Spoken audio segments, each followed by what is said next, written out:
Je sais qu'aussi le frère Alain t'avait envoyé dans le groupe en fait, justement de savoir comment les bien-aimés doivent agir par rapport à ça.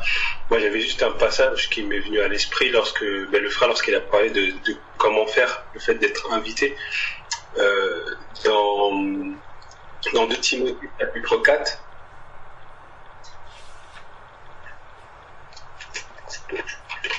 Je prends la partie du verset 1 du 1 à verset 2. J'ai dit 1 Timothée, non c'est 2 Timothée 4. Si j'ai dit 1 Timothée, c'est 2 Timothée.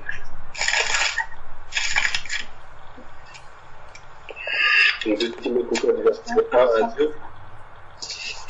Il dit: Je te conjure devant Dieu et devant Jésus-Christ, qui doit juger les vivants et les morts, et au nom de son apparition de son royaume. Verset 2.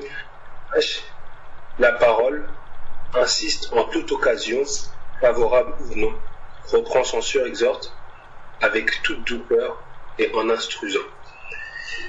Donc en fait, par rapport à ce que l'apôtre Paul, effectivement, moi c'est un passage qui m'a beaucoup aussi marqué et qui m'aide aussi également dans la vie quotidienne lorsqu'il faut vraiment agir avec le Seigneur selon la sagesse, savoir comment le Seigneur agirait. C'est vrai qu'on est toujours en période de fête et c'est vrai que souvent ça se répète en fait chaque année où on peut être sollicité ça et là. Et je pense que par rapport à toi, frère Cal, comme tu disais, c'était une personne qui veut t'inviter, qui a assisté à ton baptême. Moi, je pense que le Seigneur aussi, là, comme l'apôtre Paul le dit à Timothée, il dit de prêcher la parole, d'insister. Et là, surtout, il dit en toute occasion, favorable ou non. Donc effectivement, en fait, on peut prêcher la parole. Après, prêcher la parole, ça peut être par le témoignage, par des discussions, par des exhortations, par toutes sortes de choses. Mais en fait, le Seigneur nous appelle à manifester sa parole dans toutes les occasions et de saisir toutes les occasions également qui peuvent nous être présentées. Je sais que la dernière fois, on parlait de ça avec le frère Alain, frère Georges, à la communion fraternelle, que si l'employeur, comme actuellement en France, il y a des grèves, et si un employeur nous imposait de faire grève, d'utiliser ce moment-là, par exemple, en faisant grève, de distribuer des traités d'évangélisation. Donc je pense que le Seigneur aussi, même à travers ces moments-là, dans Noël, effectivement, le Seigneur connaît, à partir du moment comme l'apôtre Paul le dit dans Actes, comme on a lu tout à l'heure, dans Acte 20, je crois, il me semble, d'avoir la confiance pure devant les hommes et devant Dieu. Donc sachant que ce sont des choses païennes et que le Seigneur sait, on est convaincu à ce niveau-là. Maintenant, je pense qu'il faut être une lumière dans les ténèbres et faire preuve de sagesse. L'apôtre Paul dira également: je me suis fait juif avec les juifs pour gagner les juifs, je me suis fait grec avec les grecs pour répondre. En fait, il s'est adapté à la situation et pour pouvoir les gagner. Et même par rapport à ça, je pense, en tout cas, après, il faut être conduit par le Seigneur, mais c'est une occasion qui n'est pas favorable, effectivement. Enfin, je dis favorable, mais en soi, c'est vrai que les gens il y en a certains qui croient que Jésus est né à Noël. Après, il y a les païens où là, pour eux, c'est simplement une fête commerciale, mais même effectivement, on peut même utiliser en fait cette erreur, cette séduction, comment dirais-je, ce prétexte-là pour ce prétexte-là en disant que voilà, c'est la naissance de Jésus pour pouvoir attirer un maximum de personnes qui croient en ça, mais d'utiliser ce moment-là effectivement pour justement annoncer à la vérité. Le Seigneur a dit vous connaîtrez la vérité et la vérité vous affranchira. Donc il faut que la vérité aussi elle soit émise. Moi, je sais que par rapport à ça, auparavant, j'ai été beaucoup aussi moi-même fermé, en me disant non et tout, quoi qu'il arrive, non. Après, le Seigneur aussi m'a brisé, m'a fait comprendre que déjà, premièrement, comme le Seigneur le dit dans Apocalypse chapitre 2, lorsqu'il s'adresse à l'église d'Éphèse, il dit « Souviens-toi d'où tu es tombé ». Et c'est vrai que souvent, des fois, on ne se souvient pas d'où on est tombé, on ne se souvient pas de comment on était, l'état où on était lorsque Jésus-Christ qui étions encore pécheurs.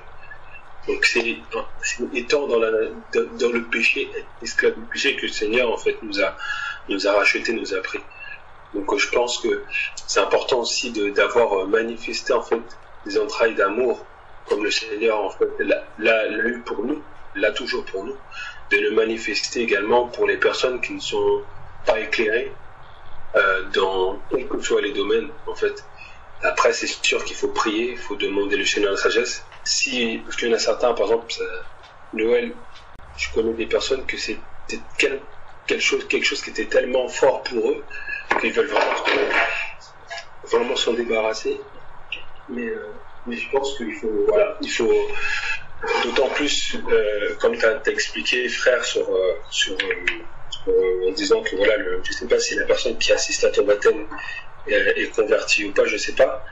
Mais voilà, ça mérite, en tout cas quand il arrive, je dis pas qu'il faut absolument que tu ailles ou que tu n'ailles pas, mais ça mérite en tout cas déjà parce que qu'on soit mis en prière pour le Seigneur et de se dire voilà, le Seigneur peut se glorifier dans toute occasion et d'avoir cette flexibilité, vraiment voilà, ouvrir ses entrailles en fait et ne pas être fermé à tout. Et c'est toujours dans le but de. C'est ça en fait qu'il faut toujours garder le but. Effectivement, ce n'est pas pour festoyer, être dans voilà, de suivre le courant, le mouvement, mais en fait de toujours être ce sel qui apporte cette saveur, être voilà cette lumière au milieu de ces ténèbres, parce que les personnes qui font ça en fait sont en quelque sorte sont dans les ténèbres. Dans un ténèbre, voilà, ils font ça parce que en pensant que c'est voilà, certains vont pas forcément aller plus loin que ça. Ils ont dit de toute façon tout le monde le fait, donc autant le faire. Si je ne le fais pas, ça sert à quoi? D'autres personnes vont dire mais si, c'est important. Regarde, on parle de Jésus, c'est la naissance de Jésus, donc voilà, ils vont mettre cette importance dedans, bien que ça ne soit pas biblique. Mais voilà, c'est important d'être un instrument pour le Seigneur. Si la personne t'a demandé à insister, je pense que peut-être qu'il y a une occasion, je ne sais pas, peut-être qu'il y a une occasion que le Seigneur peut utiliser pour être un instrument, comme l'apôtre Paul l'a dit, dès qu'il dit prêcher la parole, d'insister en toute occasion, favorable ou non. Après, comme c'est la fin du verset, elle est importante, parce que c'est vrai que lorsqu'on promet mot, ça paraît dur, on parle d'insister, on parle de reprendre, on parle de censure, d'exhorter, mais après il dit avec toute douceur et en instruisant. Donc là c'est important, et c'est ça que souvent, même aussi dans la génération où on est aujourd'hui, avec aussi également les jeunes où ils sont là, il y a cette brutalité, il y a ce côté, ah non, ce que tu fais, c'est anti-biblique. Les choses là, les personnes reprennent avec une hardiesse, avec aucune douceur, avec beaucoup de mépris, beaucoup d'orgueil malheureusement. Et même aussi nous malheureusement, on peut agir comme ça en fait vis-à-vis des personnes qui ne sont pas éclairées, alors que le Seigneur nous appelle à faire preuve de douceur et d'insistance, mais toujours faire preuve de douceur, de comprendre, de faire preuve d'amour, d'empathie, et mais après toujours dans le but de gagner la personne. Bon, c'est ça qu'il faut garder l'objectif, de garder soi-même déjà premièrement, c'est-à-dire de garder son cœur dans la sanctification, de dire Seigneur, en tout cas, si tu m'appelles à être dans un moment en famille, avec des personnes dans ce contexte-là, aide-moi vraiment à être comme Jésus, comme toi tu étais parmi les publicains, parmi les gens de mauvaise vie, comme disaient les pharisiens, parce que les pharisiens disaient ça. Mais Jésus, il était parmi ces personnes-là, parce qu'ils ont dit si il est venu pour ceux qui ont besoin d'être guéris, pour les perdus. Donc du coup, nous-mêmes aussi par rapport à nous devons, nous qui sommes animés par l'Esprit du Seigneur, par l'Esprit de Dieu, par l'Esprit de Jésus, il faut être conduit et faire preuve vraiment de sagesse, de douceur, et de se dire voilà, Seigneur, si tu me donnes une occasion, voilà, comme on dit, hein, tout à l'heure on a parlé de butin, mais si je peux si je peux gagner ce butin spirituel, gloire à Dieu, comme ça je serai riche en bonnes œuvres. Donc après maintenant, si c'est pas le temps, si Seigneur il te dit non, Après, faut écouter le Seigneur, mais je pense qu'il faut vraiment faire preuve de sagesse et d'amour. Amen. Amen. Amen. Amen. Amen. Amen. Gloire à Dieu. Je peux rajouter quelque chose? Oui. Oui, mon frère ou mes frères, mes sœurs.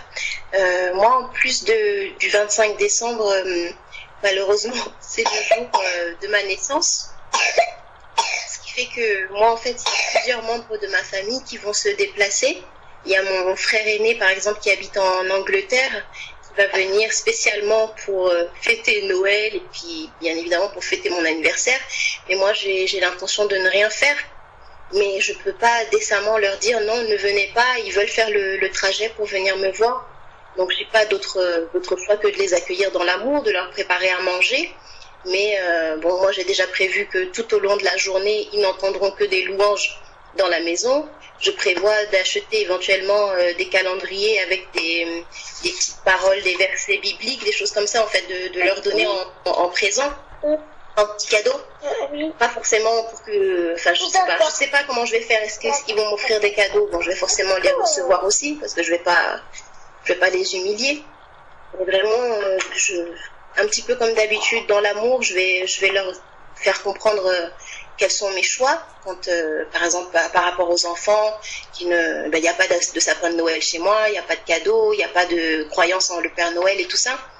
Mais ça va être quand même un témoignage pour eux. C'est eux qui ont insisté pour venir, donc je les accueille, mais ils devront, entre guillemets, s'adapter à ma foi en Jésus-Christ. Mais je vais participer à les édifier. Voilà, du mieux que je pourrais.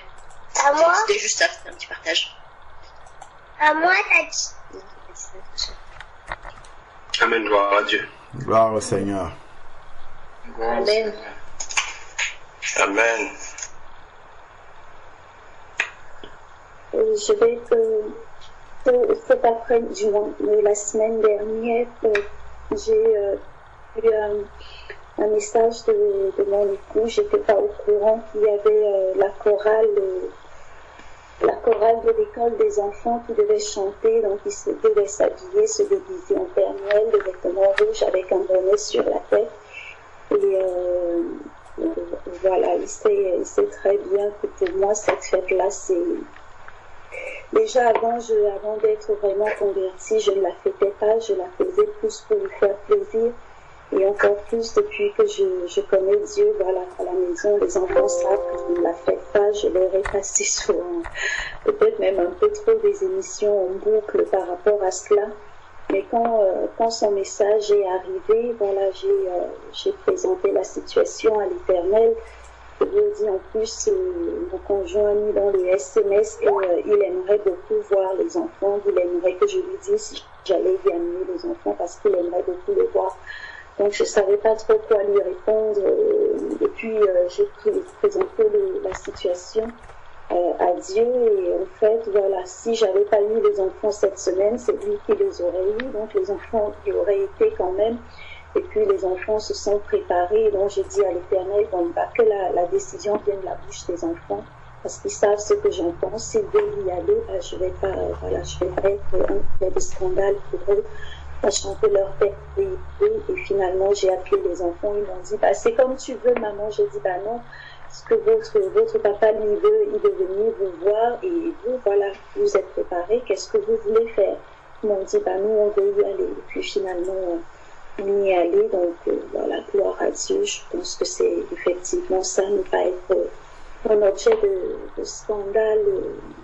Voilà, essayer de faire des choses dans la paix, dans la paix autant que possible pour toujours faire avancer l'œuvre de Dieu. Au nom de Jésus. Amen.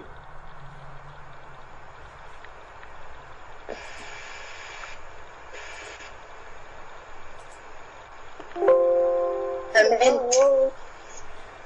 Amen. Amen. Donc, vous voyez qu'on est parti de l'argent pour une source de dépenses. Maman donne d'un côté il présente aussi là où il faut l'utiliser pour lui encore.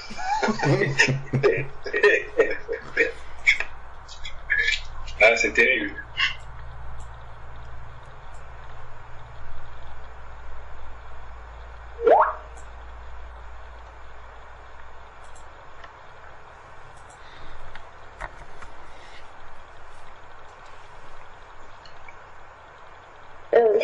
C'est une grande délivrance. Hein. Pardon. Non, vas-y, ma soeur. Noël, c'est un très très bon jour d'évangélisation. Ah, je me rappelle que la belle-mère de mon beau-frère, donc le frère jumeau à Linda, elle faisait souvent un repas du 24. Le réveillon, elle faisait un repas où elle invitait la famille, hein, comme c'est fait habituellement ici. Et elle aimait bien nous inviter aussi. Et donc, bon, il y avait des échanges de cadeaux, évidemment, aux enfants et tout. Et je crois que nous sommes allés là-bas 2 ans de suite, hein, je crois, 2 ou 3 ans de suite. Et ce que je faisais, c'est que pour les enfants, j'allais toujours dans une librairie chrétienne et je prenais, c'était des Bibles, des Bibles pour ces enfants-là. Des Bibles en bande dessinée, tout ça, quelque chose qui pouvait les, attirer leur attention. Justement, elle avait une de ses filles, enfin une de ses petites filles qui aimait beaucoup lire. Et la maman de cette fille-là n'est pas convertie. Et donc, quand l'enfant lisait, elle posait des questions à sa maman. Et sa maman ne peut pas lui répondre, ne sait même pas lui répondre, et est obligée d'aller poser la question à ma belle-sœur, la femme du frère à Linda, qui elle est convertie, est obligée d'aller poser des questions à sa sœur par rapport à la parole de Dieu. Et c'est comme ça que ça touche également les parents.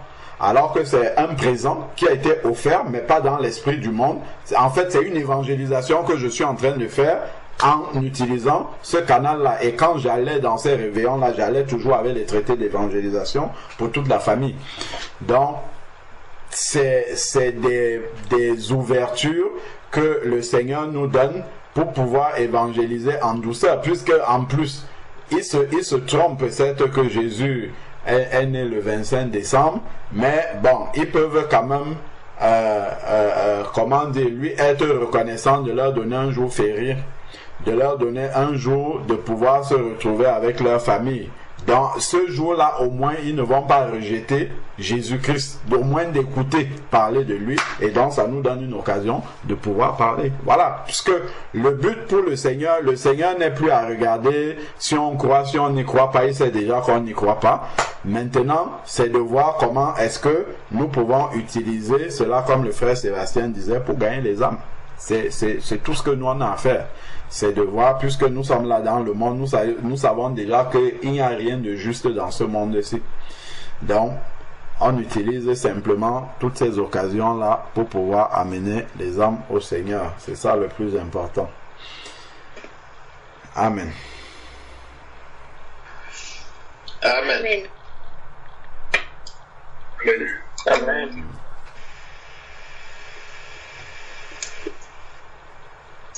Amen. Je me rends compte que au début de ma conversion, j'étais tout ouvert et c'est un peu des erreurs qu'on peut commettre quand même en tant que nouveau converti. Et c'est vraiment au fur et à mesure, par la grâce de Dieu, qu'on comprend certaines choses. Vraiment, si tous les enfants de Dieu veulent se fermer, comment est-ce qu'on pourra annoncer l'évangile? Si on veut vraiment rejeter, on veut se fermer totalement, on ne parle pas à quelqu'un. Par exemple, au travail, tes collègues vont venir à Joyeux Noël, vous la partager vraiment d'un bon cœur. Souvent, ils le font de beau cœur, en fait. Et si on le rejette catégoriquement, non, moi, je ne célèbre pas ça. Ah, non, va loin, tout ça, ce sont des choses démoniaques. Ça peut les choquer et ça peut fermer en même temps une ouverture de leur annoncer l'évangile plus tard. Donc, c'est vraiment de faire preuve de sagesse et de douceur, comme on a lu dans la parole de Dieu, gloire à Dieu. Même si on ne célèbre pas, vraiment, qu'on sache comment leur répondre, qu'on sache comment les accueillir par rapport à ça, et toujours chercher une opportunité, c'est tout. Vraiment que le nom du Seigneur soit béni. Ce sont des erreurs que, en tant que nouveau converti, on peut commettre. Et quand c'est comme ça, souvent, on ne peut pas revenir en arrière. En fait, ça peut fermer définitivement une porte. Juste parce qu'on a manqué vraiment de discernement, de sagesse. On a été tellement catégorique que quand on veut revenir vraiment vers la personne, il y a déjà eu des dégâts. Donc, vraiment que le Seigneur continue de nous affirmer, nous donner la sagesse dans ce domaine, pour que toutes les opportunités, c'est vrai qu'on va exercer la sagesse pour ne pas également aller se compromettre, mais vraiment faire preuve. C'est juste l'amour qui nous dirige, l'amour de voir les âmes sauvées, donc cherche vraiment une opportunité de les attirer vers le Seigneur. Très important, c'est un point qui est tellement important. C'est vrai qu'ils ont tellement de célébrations païennes, tout ça. On ne va pas aller se souiller, se compromettre, bien, voilà, mais toujours être là, disponible, ouvert vraiment à être prêt pour apporter une parole vraiment qui peut vraiment édifier les mots. Que le nom du Seigneur soit béni. Amen. Amen. Amen. Amen. Amen. Amen.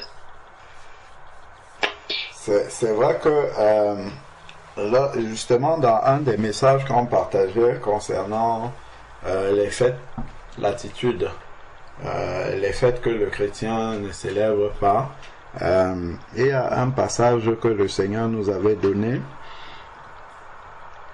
Non, par exemple, à Noël, il y a beaucoup d'échanges de cadeaux, tout ça et tout. Bon, dans un excès de zèle, on peut entendre dire, oui, voilà, les cadeaux qu'on vous offre, c'est démoniaque parce que Noël ne vient pas des hommes, tout ça et tout. Bon, ça peut effectivement, mettre beaucoup de crainte même dans le cœur des personnes et tout ça. Et le Seigneur nous avait conduit à voir lorsque Marie vient offrir du parfum, Marie de Magdala offrir du parfum à Jésus. C'est une dame de mauvaise vie, probablement prostituée, qui vient rencontrer le Saint des Saints, qui est plus saint que nous tous, et qui vient avec un parfum de grand prix. Bon. Lorsque le Seigneur nous permet d'analyser ce passage-là, elle vient offrir un parfum de grand prix au Seigneur. Une prostituée prend un parfum de grand prix, ça sort d'où? Ce parfum-là vient d'où? L'argent de ce parfum-là, ça sort d'où? Les disciples voulaient même dire, notamment Judas, que pourquoi elle gaspille un tel parfum? On peut vendre et donner aux pauvres. Le Seigneur dit laissez. Elle a fait une bonne action. Pourtant, allons regarder l'origine de ce parfum-là. L'origine de ce parfum-là n'est pas sainte du tout. Une prostituée, d'où est-ce qu'il lui vient un parfum de si grand prix? Soit de l'argent de la prostitution, soit même que ce parfum-là s'était utilisé pour séduire les personnes avec lesquelles elle partait. Mais ce n'est pas ça que le Seigneur a regardé. Il a regardé plus loin. Elle a regardé l'amour qui était dans le cœur de cette femme qui venait lui offrir ce parfum-là, parce qu'elle lui a donné de tout ce qu'elle avait de plus précieux.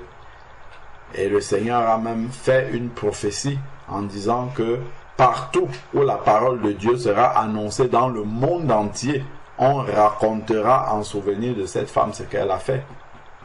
Et c'est elle qui a été la première à voir le Seigneur ressuscité. C'est vraiment important, hein? Quelqu'un qui lui a offert en premier un cadeau, comment dire, un cadeau injuste, si on peut dire ça, un cadeau d'une origine douteuse. Mais c'est elle qui a été la première à voir le Seigneur au moment de la résurrection. Donc, que le Seigneur nous accorde beaucoup de sagesse, ce qui ne veut pas dire que nous devons tout prendre aussi, parce que on peut aussi être piégé par l'ennemi au milieu de tout ça. Donc, nous devons être équilibrés, toujours être dans l'équilibre, demander la sagesse à Dieu, prier le Seigneur pour savoir comment toutes ces situations-là peuvent permettre de témoigner l'amour de Jésus et de gagner les âmes. C'est ça l'objectif, comme le frère Jean-Charles nous disait. Amen.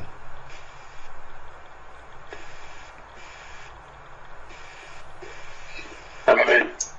Amen. Parlant de cadeaux, je me rends compte que, en fait, souvent les inconvertis manifestent plus d'amour que les enfants de Dieu. Je m'explique. Il me souvient qu'une année au service, à la fête de Noël, les collègues ont pris soin de partager des cadeaux à tout le monde, des petits cadeaux, des stylos, en fait des choses simples, mais bien emballées, avec, voilà, on a, vraiment quand j'ai vu ça m'a, comment expliquer, c'est vrai qu'ils sont inconvertis, mais ça m'a touché. J'ai dit, waouh, moi j'étais converti, mais jamais j'avais pensé à faire des cadeaux à mes collègues, par exemple. Ça ne m'était jamais venu à l'esprit.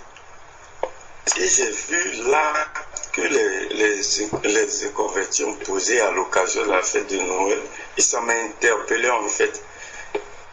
Ce petit acte d'amour, de considération qui m'ont porté. Que auparavant, je pense que je leur avais déjà dit que bon, moi je ne célèbre pas tout ça, mais ils ont tenu quand même à me faire un petit cadeau simple. Par exemple, mon superviseur, mon chef, elle était allée en voyage et elle m'a acheté un petit cadeau avec un petit verset biblique là-dessus. Et ça m'a touché, j'ai dit waouh. Et après, c'est après cela que lorsque les semaines ont passé, pour ce mois de janvier, j'ai eu à cœur aussi de leur faire des cadeaux, de faire des cadeaux à tous mes collègues. Et cette fois-ci, un cadeau qui va, bien entendu, les diriger, vraiment attirer leur attention vers le Seigneur. Et j'ai eu l'idée il y a un site là qui fait des tapis de souris où tu peux mettre des inscriptions, il y a un calendrier, tout ça. Donc, j'ai mis le nom de chacun et au-dessus, à chacun un verset biblique, vraiment avec son nom, bien, avec vraiment beau à voir. Et j'ai commandé ça quand c'est arrivé. J'ai distribué à chacun de mes collègues. J'ai donné aussi à mon superviseur et ils ont été vraiment heureux. Ils ont été très vraiment touchés par mon geste. Ce qui fait que au service, chacun de mes collègues a son tapis de souris avec son nom et un verset biblique. Même ceux qui disent qu'ils ne croient pas en Dieu, mais ils ont accepté mon cadeau et à chaque fois qu'ils travaillent, le verset biblique est devant leurs yeux. Mais l'acte, en fait, que les inconvertis peuvent poser, en fait, souvent, ils peuvent manifester plus d'amour que nous. Souvent, nous sommes tellement fermer, bloquer, rejeter. Non, ça c'est démoniaque, ça c'est je parle pas, moi je touche pas, ce qui fait que souvent on a l'impression qu'on est renfermé chez nous, on ne libère pas en fait suffisamment l'amour vers les autres. Donc c'est un des points. C'est vrai que comme le frère Alain a dit, on ne peut pas tout accepter, mais vraiment avec la sagesse du Seigneur, qu'on sache saisir toute occasion, vraiment toutes les petites occasions pour manifester l'amour du Seigneur. Par exemple, la soeur Nadia, ta famille vient te recevoir, ils viennent te recevoir.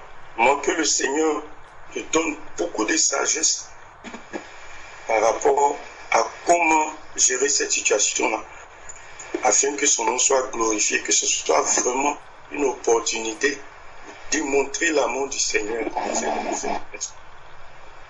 C'est très important, très important, par les cadeaux qu'on peut leur offrir, par l'attention, par la douceur avec laquelle on va leur expliquer que vraiment, c'est très gentil tout ça d'avoir pensé à moi.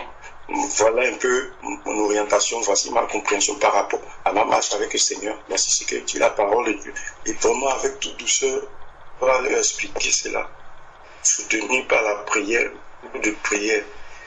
Vraiment que le Seigneur nous aide beaucoup dans ce domaine. Parce que nous, les enfants de Dieu, souvent on fait beaucoup d'erreurs. Moi, au début, ma conjointe, parents, j'ai été tellement catégorique, dur, souvent, ils prennent des prises de position et après, fois que ça bloque, en fait, ça fait les portes que j'aurais pu utiliser. Donc après, ça rend un peu compliqué. Vraiment que le Seigneur nous aide de la main. Amen. Amen. Amen. Amen. Amen.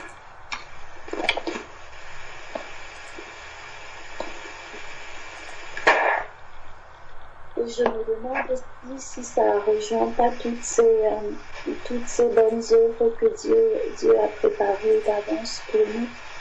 Je me rappelle quand je me suis réellement convertie à Dieu, je courais un peu partout. Voilà, je me disais, il faut que je fasse par exemple de l'aumône aux gens. Et je me levais le matin, je parcourais un peu la ville, à côté de l'Arbre et Mortivilliers, pour rechercher des personnes à qui faire de l'aumône. Je m'arrêtais sur la route. Et voilà, j'avais vraiment l'impression de chercher les bonnes œuvres à accomplir, mais avec la torche. Et aujourd'hui, j'ai compris qu'en fait, c'est le frère Alain qui l'a dit une fois, c'est que Dieu les a préparés d'avance. Et en fait, il nous les amène et on n'a pas besoin de les chercher. Tout ce qu'il faut, c'est être attentif lorsque ces bonnes œuvres-là nous sont présentées pour qu'on puisse les manifester. Moi, par exemple, c'est quand la dernière fois, quand j'étais pas vraiment convertie, j'avais lu un bouquin d'un monsieur dont je ne vais pas faire l'apologie, mais qui parlait un peu du pouvoir du moment présent en disant lui donnait le pouvoir à la vie. Et en disant que la vie nous amenait des choses comme ça, qu'il fallait juste être attentif et se laisser guider par la vie et que toujours on irait dans le bon sens. Et aujourd'hui, je comprends qu'en fait, c'est ces bonnes œuvres-là que Dieu a préparées d'avance pour nous. On n'a pas à s'inquiéter de quoi que ce soit. Les œuvres sont prêtes. Nous, on n'a qu'à être, juste être attentif à ce qui se passe. Et c'est ça, en fait, être attentif. Donc, essayer de rester connecté autant que possible à Dieu pour reconnaître l'œuvre quand elle arrive. Je me rappelle il y a 2 semaines ou la semaine dernière, j'étais faire mes courses à Auchan et j'avais pas grand chose à acheter, mais j'avais pris un caddie parce que souvent j'ai pas grand chose et finalement je me retrouve avec beaucoup de choses. Finalement, j'avais quelque chose dans le caddie et je suis passée à côté de 2 femmes qui étaient vraiment très très chargées et l'une d'elles a dit « Ah, si on avait su, on aurait pris un caddie ». Bon, ça m'a, voilà, j'ai entendu, mais je suis passée. Et quand les dames ont disparu, je me suis dit, mais pourquoi est-ce que j'ai entendu cette parole? Parce que rien n'arrive par hasard. Et là, je me suis dit, mais et si c'était l'œuvre que Dieu avait préparée pour moi? Là, elles avaient besoin d'un caddie. Le mien, j'aurais pu mettre les choses dans mon sac, les prendre à la main. Elles étaient vraiment très chargées. Je leur aurais donné ce caddie-là et j'aurais glorifié le nom de l'Éternel. Parce que je n'étais pas connectée à ce moment-là, j'ai pas fait. Et je me suis dit, ah voilà, une bonne œuvre que l'Éternel avait préparée pour moi, pour aider des gens qui en avaient besoin, et j'ai pas été attentive. Et voilà, je pense que c'est avec la grâce de Dieu que nous arrivions, en restant toujours connectés à lui, à reconnaître les œuvres que l'Éternel a préparées pour nous, pour y entrer et pour le glorifier.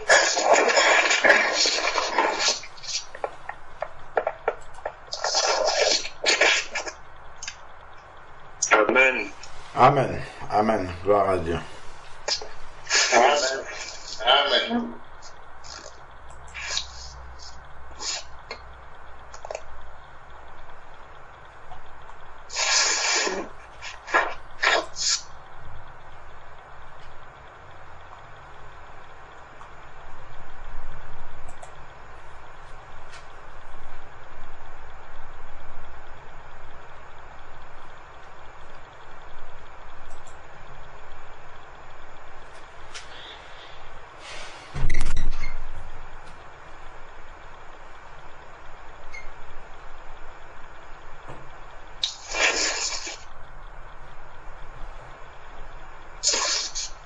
Amen.